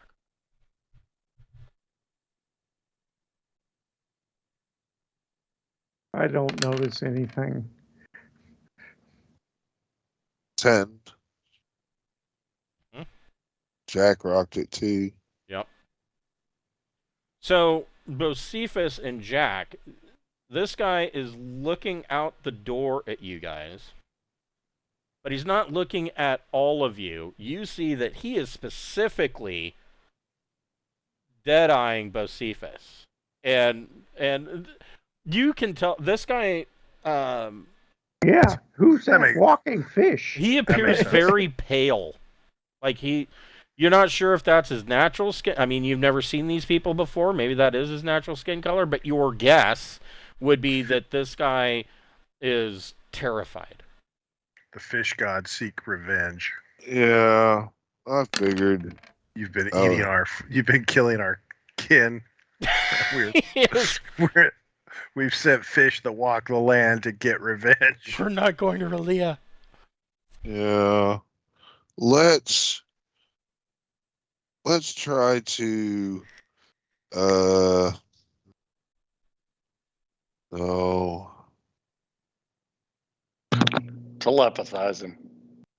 So let me amend that. He's dead-eyeing Bocephus specifically. He's also wide-eyed looking at the Gecko. Yeah, I want to send him a thought. Oh, that's going to be great. Yeah. Might go with emotion first. Well, see, I mean, they're different. the first time I use my telepathy, man, I lose one of my dice modifiers. Yeah, On I'm in the the same next boat. time I use it. So I'm in the same boat. you know, I've I got a want to chance. I want to give my more powerful push right now, and so I'm gonna just try to send him a thought. Okay. Yeah. So this will be a difficulty 10. And so this is telepathy. And my telepathy is there. So this will be a +3. So, I mean, I guess I have a shot. Better than 50-50. Yeah. Oh, no. I lose 1 side point, and I do not send a thought. Okay. I'm going to try to send him a calm emotion. It'd be a little bit easier to pull off. Okay. Yeah, that's just a 6+.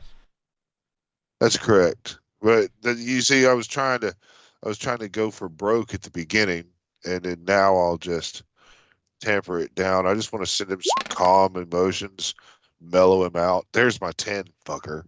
Anyway, So you send your mellow him down. you send your emotions now, and let me look at this. What does it say? It says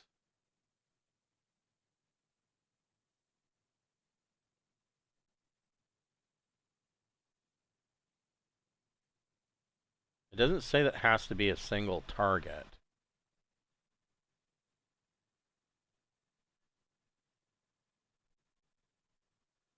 So I guess you're just broadcasting calming emotions all around you.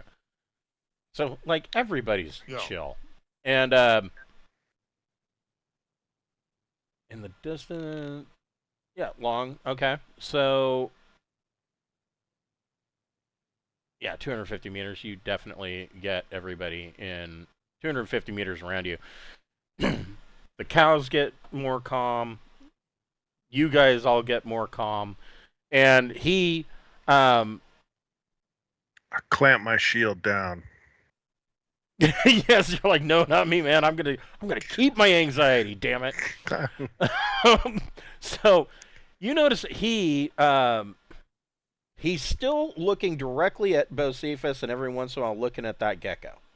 But he lets one hand off of the bow. He keeps the arrow knocked and kind of locked in his fist.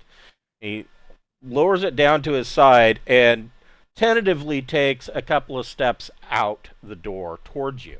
And you see behind him, you see a woman and 3 kids. 2 boys and a girl. I'll just wave and say hello. I'm going to sit down.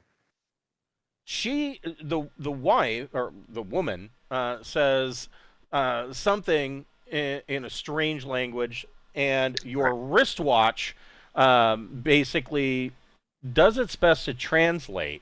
And it says the wristwatch translates it as beware, Joseph, wizardry, deviltry.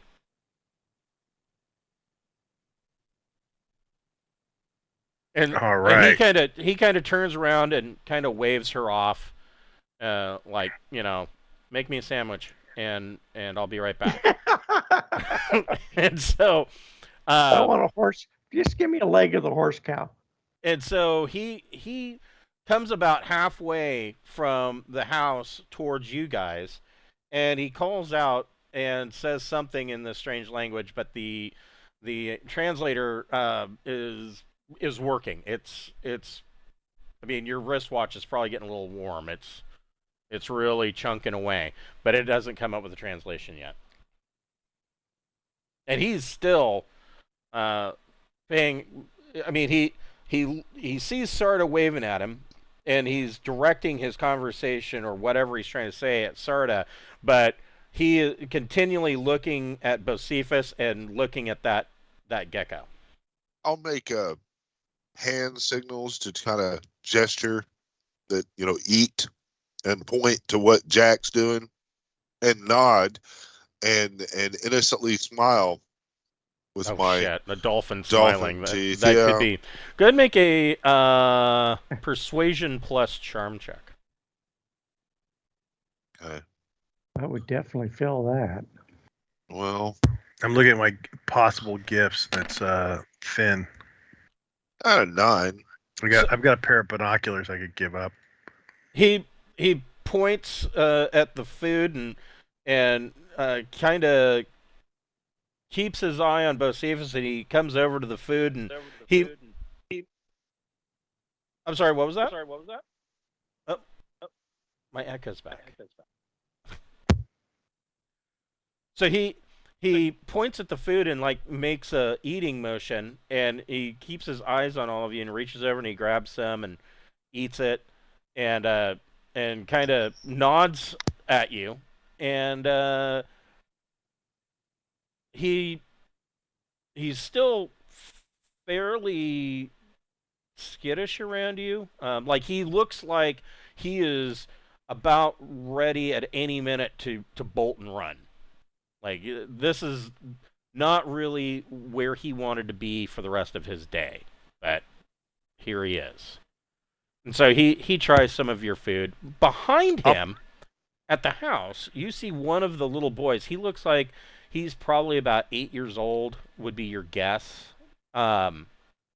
He kind of comes out and is really, really interested in looking at that gecko. So I'm going to do the whole point at myself and say Sarda, give him my name. I'll point at the cow thing and sort of say cow, that type of thing. I'm trying to get him to talk a lot. Anything I can get him to do to say things, speak out loud is helpful.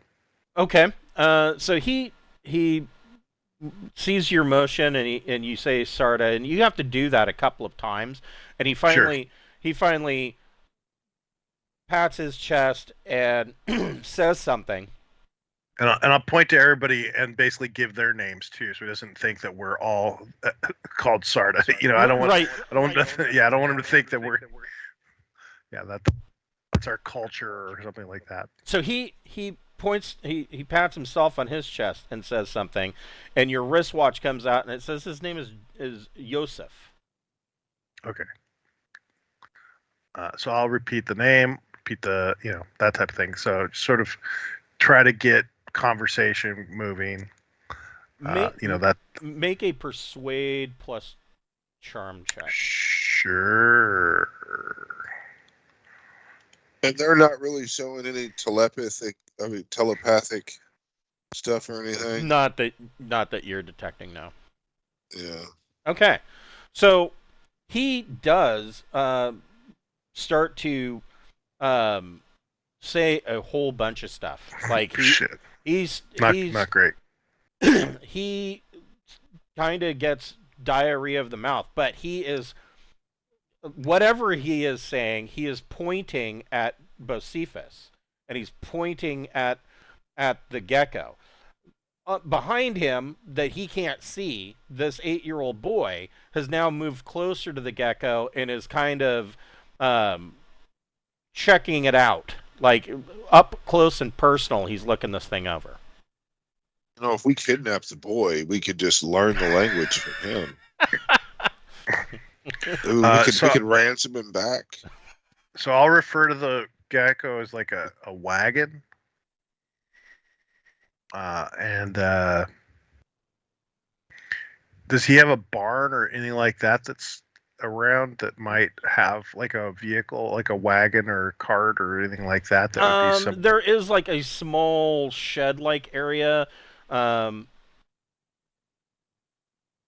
He probably, it's not big enough to hold a wagon or a cart. It's probably just big enough for, probably the biggest thing he puts in there is his plow.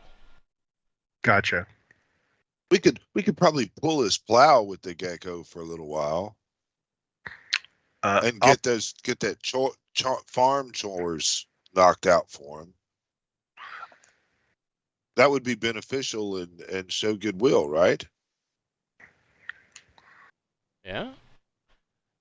I'll pull up a personal computer and I'll look for something showing like the gecko in action, the gecko driving around. Okay. I don't want to startle him by like actually firing it up and having it drive around, but I want to show maybe a video of the gecko driving around so that he has an idea of what it does. Okay. So you pull out this personal computer and show a video, and his eyes get about as big around as saucers, and he drops the food that he was eating and runs about halfway back to the house, and turns around, and he is pointing at you and yelling like all sorts of stuff, and he still doesn't notice the kid. But he's pointing at you and pointing at that computer, and the translation is starting to come back. It's starting to learn more and more the more he talks, and essentially he is the translation is coming back that you are in the guise of fellow tribe, but clearly you have a book of moving pictures, which is witchcraft. Yeah. Yep. So that's, I mean, if you think that's bad, why do we fire up the gecko again? I mean, that'll really do it. So I will mention that his boy, and I'll point to his boy, and I'll basically kind of gesture that the boy should go to him. So that he's obviously afraid. I don't want him to abandon or forget about his child. So at this point, the kid is actually has leaned over and is partially in the gecko, and you and kind of looking around at your stuff that you've got in there, and you point to him and point him out, and the father kind of is all of a sudden panic stricken and is calling out to the boy, and the kid, not wanting to get a whooping, drops what he's doing and runs back to his father, and the father kind of roughly grabs him by the collar of his shirt, and the translation is, you don't really need a translation. He basically tells him to get his ass back in the house. And sure. The wife has come out, and she doesn't have a bow. Instead, she just has a broom that she's holding up, right, in a defensive position in front of the kids. No problem. And so everything is magic and everyone is God. Yes. I think we ought to plow their field with the gecko, pull their plow around, and if we did it manually, it'd be more humanizing. But well, is there anything that we can see that might need to be done to improve the house that we can help with immediately? We don't want to plow a field that shouldn't be plowed. Yeah, I mean the field is the field is what is looks like it's only been about half plowed. There you go. So yeah, you guys. Does the gecko have a winch? So I'll. That's a good question. We'll point to the field, and then I'll head towards the little shed thing, looking for the plow itself that he's got. It's in the field. Oh, is it in the field? Yeah. Yeah. He was in the. We scared him off plowing. I figured if we did the work, then. So I'll point to the plow, and I'll point to the gecko back and forth, and see if he's interested in us. And yeah, let's go plow his field. So he is.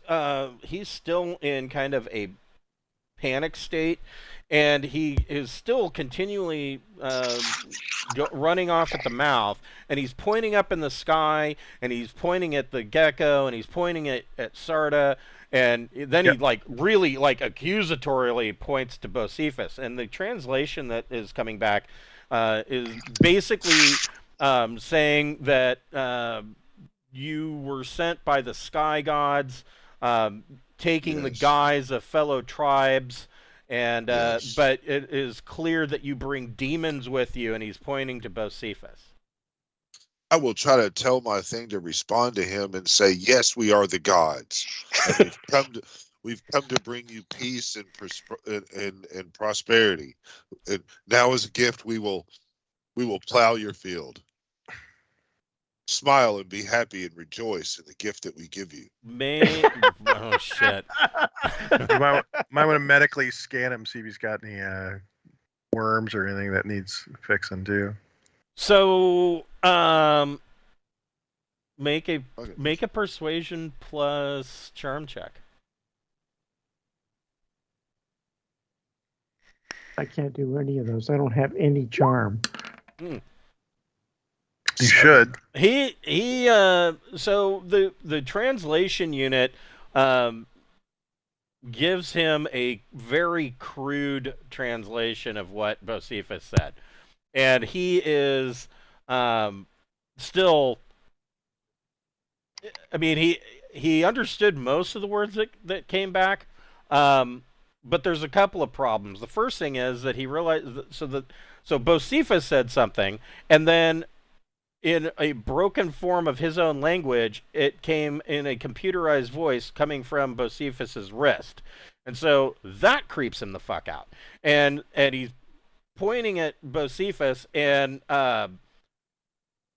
the translation that comes back is that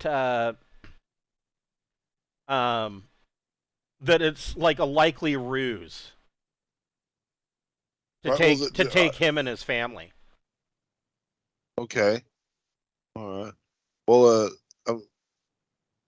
I think we ought to just plow his fucking field, and then if he doesn't take kindly to us, we take a different direction with that. I'm happy at having them jabber at us, because the more they jabber, the more it's So translated. as we just really do them goodwill, perhaps he would be interested in a DNA swap. Yeah. But I don't know what kind of culture they have. That might offend him. I'm a dolphin. I mate with everything. Yeah. Yeah. I think if I, try to help him with the plow and hooking the winch up from the gecko and pull the thing, that God, that's actions better than words. Okay. So you're hooking the plow up to the tow hook on the back of the gecko. Yeah. Yes, give us your women. Sarda, what are you doing? I want to keep close to him and his wife to try to get as much information, try to pick up as much talk as possible. Okay. I'm just going to try to look non-confrontational. I'm going to keep the personal computer running so that it's still showing what it's showing. Okay. But I'm not Tickle gonna force them to look at it, or I'm not gonna.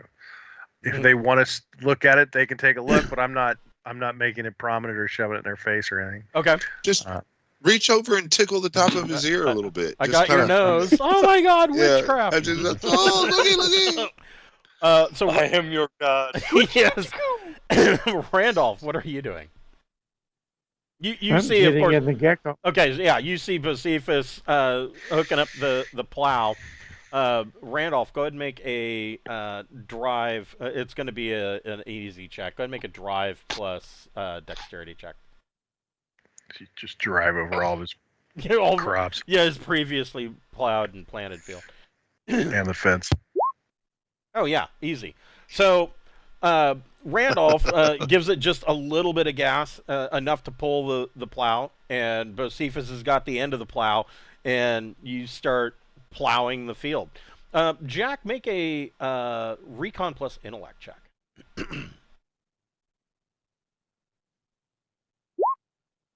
So you see a like way up this rutted dirt road up through the forest to the west, and it climbs this hill, and you know that at the top of this hill there is supposed to be this this palisade kind of hill fort.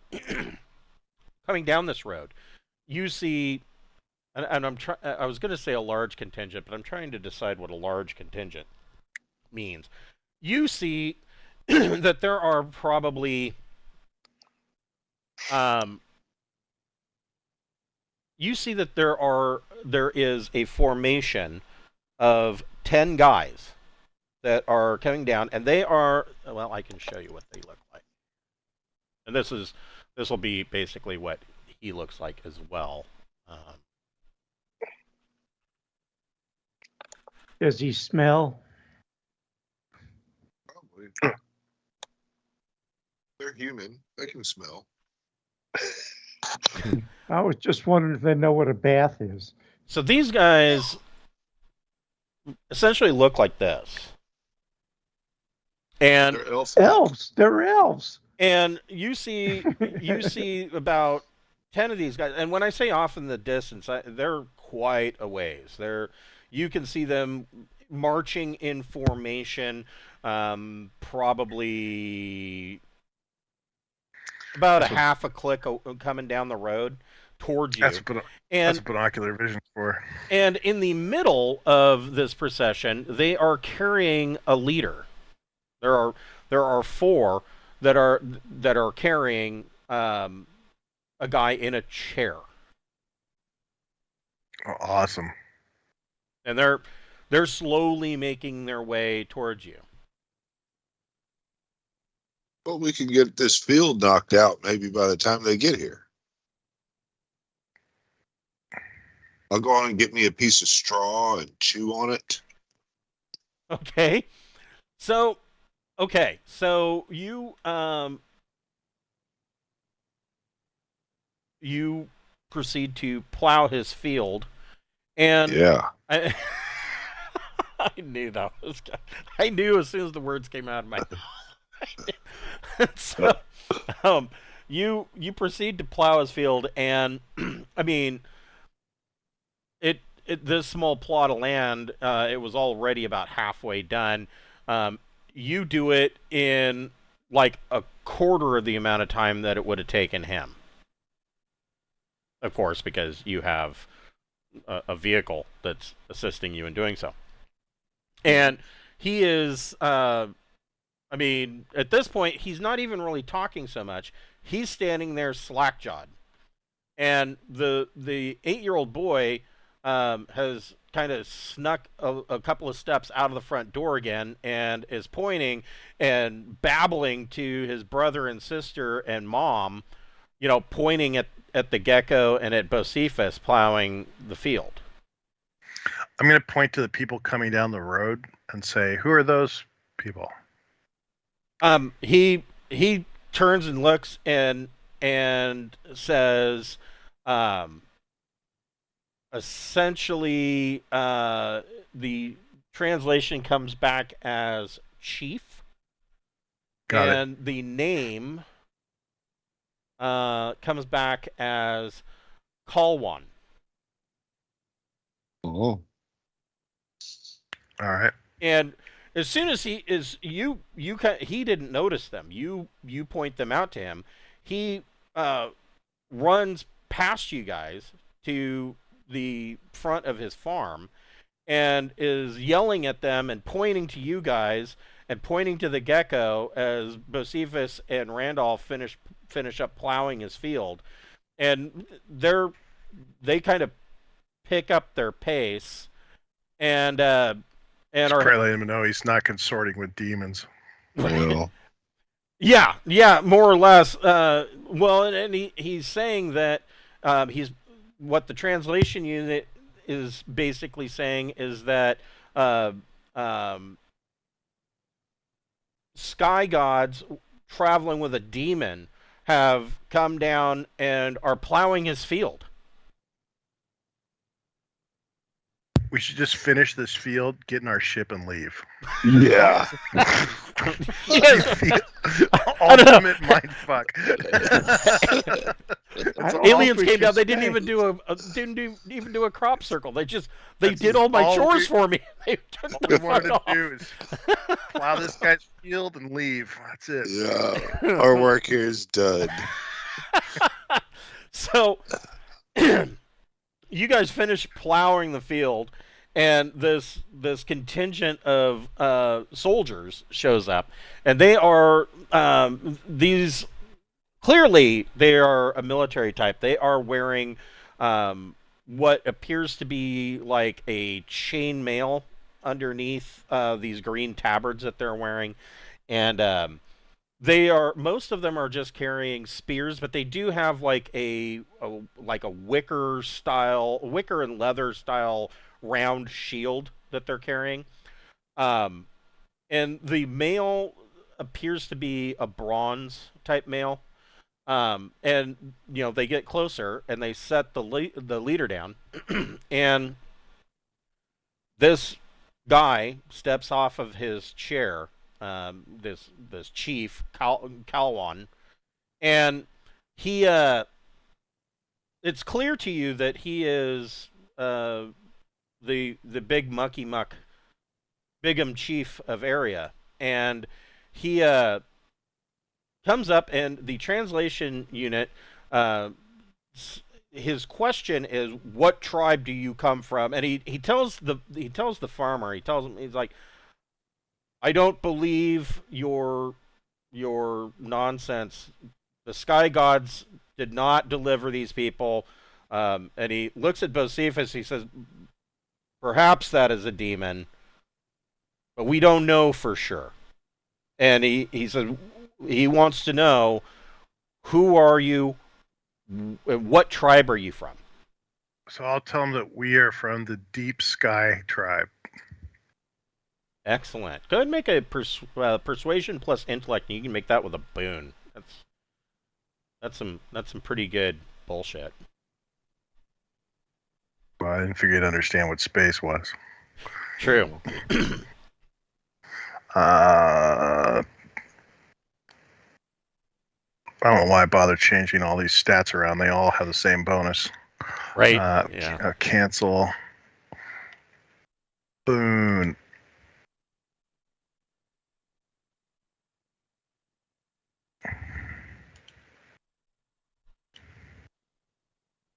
Nice. So he essentially the translation unit comes back, and the gist is that he's never heard of the Deep Sky tribe. But it's not that he doesn't believe you. He basically just because he hasn't heard of them doesn't mean they don't exist. He's aware that he's smart enough to know that he doesn't know all of the tribes, and so No, go ahead. So I want to point to the shield that one of them's wearing, and I will say "shield," pointing at it. Okay. And then I will pop my my collapsible shield. Oh shit! Open. Okay. And then point to it and say "shield," and then I'll pop it. I'll have it retract. Okay.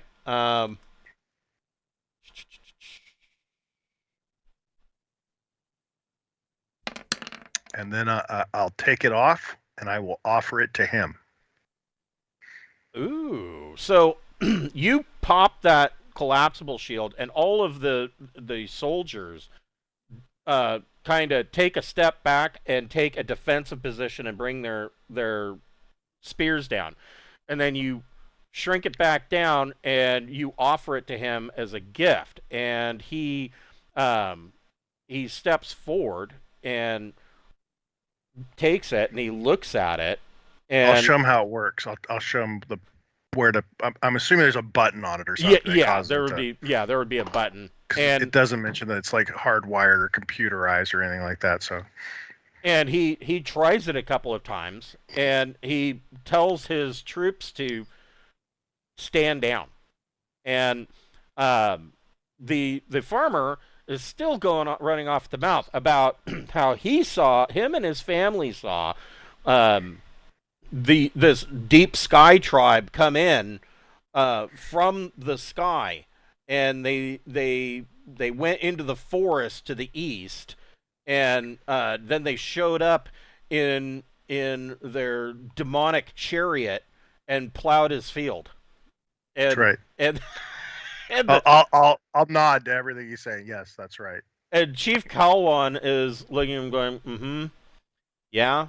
And essentially what the translation unit, even in the translation unit, it comes back sounding sarcastic, because his response is, yes, the horror. How terrible that they plowed your field. And he turns to you guys and invites you back to his hill fort, and welcomes you to Tala Uneth.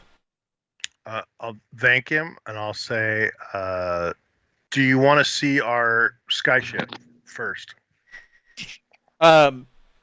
He says he says no.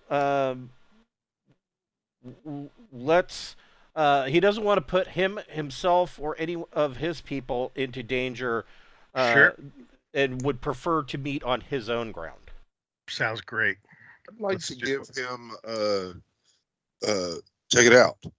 My Lords of Space 7-piece robotic toy collectible set. Here, have some action figures.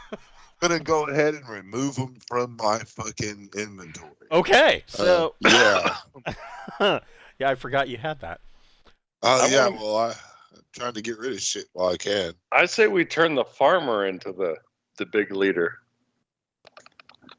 Oh, kill this dude and then just kind of grab dad dude and thrust the crown or whatever on him. And anybody that... Yeah. We don't have to kill him, just like we just insist that the farmer is the leader now. We've chosen him. I'm down. I mean, we're not going to be here very long. Why don't we just go along with what they want to see and do? Right? You don't want to you don't want to upset the social order. So one of the things, really, as you guys are traveling back to, Randolph is keeping it slow because these guys are on foot, and they're carrying the Chief Kalwan and his leader. One of the things that the translator comes back as is that the people, they refer to themselves simply as the people, and they refer to the planet as Entrata. And Entrata translates as there's a direct translation here. It translates as Earth. No.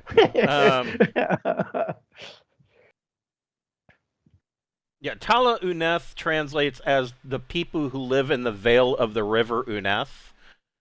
And Entrata basically just translates as to the people's world, or our world. Your one scientist... I must say, these people sound a lot like Navajos. A bit, but this is the hill fort that he brings you to. And, of course, up here at the top of the hill is the big Chief Muckety Muck's lodge. But this is a fairly large structure. There are a number of smaller buildings, and it is a fairly large defensive structure. Before we left, I would go and retrieve my bug. Yes. From their door. Yeah. Yes. Constantly transmitting everything. Hey, so, the farmer's getting it on with his wife. What are those big spires? They look. Do we know? The big horns? They look like big horns. Or ribs. They're just cool looking. Yeah. if they came from something, I want a better gun. Yeah, you've been hunting and you know how those big creatures are. We will pick the rest of this up next week at 7 o'clock on Friday night with the next episode of Deep Night Revelation. That was fun. Thank you. Cool. You. All right, have a good night, guys. Yeah, y'all do. You too. Okay.